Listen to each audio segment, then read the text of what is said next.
কাঁঠালের আঠা পরিষ্কার সহ কাঁঠাল সিদ্ধ যদি একবার এভাবে বানিয়ে দেখেন, মাংসের স্বাদকেও হার মানাবে। এখানে একটা মাঝারি সাইজের কাঁঠাল নিয়ে নেওয়া হয়েছে। তো কাঁঠালটা কিন্তু আমার দাদি কেটে দেবে। তো দাদি কিন্তু হাতে তেল লাগিয়ে নিয়েছে। তো কাঁঠালের আঠা পরিষ্কার করা কিন্তু খুবই সহজ। অনেকেই কিন্তু কাঁঠালের আঠার যন্ত্রণায় বা ভালো লাগে না জন্য কাঁঠাল সিদ্ধ খেতে চায় না বা পাকা কাঁঠাল ভাঙতে চায় না। তো আজকে এই ভিডিওটিতে আপনারা দেখতে পারবেন খুব সহজেই কিন্তু কাঁঠাল পরিষ্কার করে নিয়ে কাঁঠাল সিদ্ধ করব। আর এই তো দেখেন দাদি এখানে খোকসা পাতা নিয়েছে। আর অনেক আগের যুগের লোক তো কাঁঠাল আঠা কীভাবে পরিষ্কার করা যায়, তো দাদি কিন্তু সেটা ভালো করেই জানে। তো এখানে খোকসা পাতা দিয়ে কাঁঠালটা কিন্তু খুব ভালো করে দেখেন আঠাগুলো পরিষ্কার করে নিচ্ছে। হাতে কিন্তু একদমই কোনো আঠা নেই। আর হাতে আঠা নেই কারণ কি জানেন? কারণ হাতে সে সরিষার তেল মাখিয়ে নিয়েছে, বটিতেও কিন্তু সরিষার তেল মাখিয়ে নিয়েছে। তো এভাবে কিন্তু খুব ভালো করে কাঁঠালগুলো পরিষ্কার করে নিচ্ছে। আর আজকে আমি যেভাবে কাঁঠাল সিদ্ধ বানাবো, এইভাবে কাঁঠাল সিদ্ধ বানালে মাংসের স্বাদকেও হার মানাবে। তো এই তো দেখেন আবার বটির যে আঠাগুলো লেগে আছে সেগুলো কিন্তু খোকসা পাতা দিয়ে তুলে নিয়েছে। আর এই তো কাঁঠালগুলোকে কিন্তু ছিলে নিচ্ছে। অবশ্যই কিন্তু কাঁঠালগুলোকে খুবই ভালো করে ছিলে নিতে হবে। তো দাদি বলতেছে আজকে আমি কাঁঠালটা তোকে তৈরি করে দিই, তুই ভালো করে সিদ্ধ করে নে। তো আমরা যেহেতু গ্রামের মানুষ, আমরা কিন্তু কাঁঠাল সিদ্ধটা ভীষণ পছন্দ করি।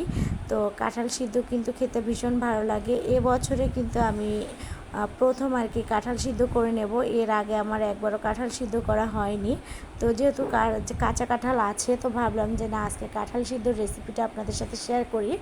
এখানে দাদি দেখেন হাত দিয়ে কিন্তু কাঁঠালের দানাগুলো ছিলে নিচ্ছে।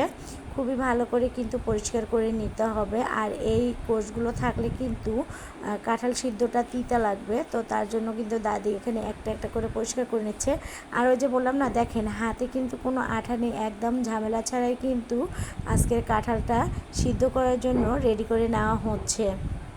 তো যেহেতু আগের যুগের লোক, তারা কিন্তু জানে যে আসলে কিভাবে কাঁঠাল পরিষ্কার করলে হাতে আঠা লাগবে না বা বটিতে আঠা লাগবে না, যেভাবে পরিষ্কার করেন না কেন। আর এই তো দেখেন কাঁঠালগুলো পরিষ্কার করা হয়ে গেছে। এখন আমি এই কাঁঠালগুলোকে ভালো করে ধুয়ে পরিষ্কার করে নেব। এই কাঁঠালে বালু থাকলে কিন্তু সিদ্ধ করে খাওয়ার সময় মুখে বালু লাগবে বা দাঁতে বালু লাগবে। তো তার জন্য আমি এখানে 4-5 বার করে ধুয়ে নিচ্ছিলাম কাঁঠালগুলোকে ভালো করে। তো কাঁঠালের দানাগুলো কিন্তু আরও একটু পুরাট হইতো। তো আমি যেহেতু গাছ থেকে কাঁঠালটা পেরে নিয়েছি, ভাবলাম যে সিদ্ধ করি নষ্ট না করে। তো এখানে আমি একটা ডিশে কিন্তু কাঁঠালগুলো তুলে নিচ্ছি। তো এখন কাঁঠালে আমি কি দেবো দেখতে থাকেন। তো এরপর আমি প্রথমে দিয়ে দেব কাঁচা মরিচ বাটা। কাঁঠাল সিদ্ধর মেইন স্বাদই কাঁচা মরিচ বাটা। আপনারা চাইলে এখানে গুঁড়া মরিচটাও ব্যবহার করতে পারেন। এরপরে আমি দিয়ে দেব জিরে বাটা। তো এখানে আমি কিন্তু সব পরিমাণ মতোই দিয়ে দিয়েছি, যেহেতু আমার কাঁঠালটা কম তার জন্য আমি কম কম করেই দিচ্ছি। আর এরপরে দিয়ে দিলাম স্বাদ মতো লবণ। এরপরে দিয়ে দেব আমি হলুদের গুঁড়া। এরপরে আমি দিয়ে দেব হালকা করে একটুখানি শুকনো মরিচের গুঁড়া, যাতে যেন কাঁঠালের কালারটা একদম ঠিকঠাক থাকে।